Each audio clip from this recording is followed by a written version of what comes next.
officieel maar het pas van joen 10 uur aan vuurwerk en karbid zitten.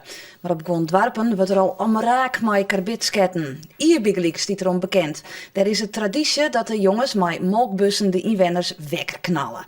Het giet het hier voor een nij wereldrecord. Karbid zitten met 108 molkbussen. Hier, morgens om 8 uur. Het is stil op stritten, maar net voor lang meer, want op een sportvelden zijn zo'n 30 jongens dwaande met de tarriedings voor het kabit zitten.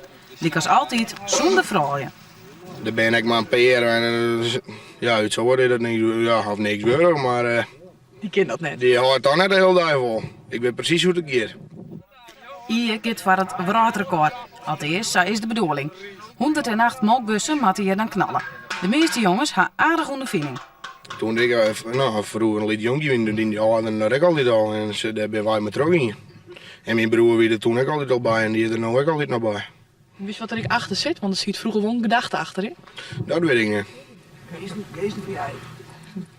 We hier influisteren de geesten voor jij.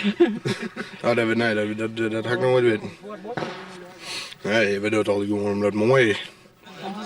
Wetter en karbit in de bus, aanstekken en shitten maar. Het moet nog wel even op gang komen.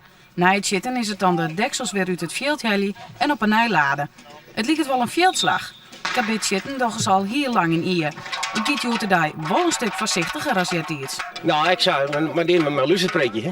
Stuk niet luistert. Dan hadden we zitten we erop en dan hadden we het variatie en dan skaten we. En ik de loft in, hè? De loft in. Ja, wat keivaren en dan ging de loft er weer in. We hebben gewoon dan skaten we 500, 600 meter. De tweede keer knallen giet al beter. Maar een nij wereldrecord zit er net in. Ik denk dat we op de 80 bus zitten. Maar er zijn nog een paar onderwijsgoeders. Dat ik hoop dat we er gewoon komen. Met Jochen, of 108? Het wordt heel dreig. Ja. Geen wereldrecord dus, maar Ier is wel wekker.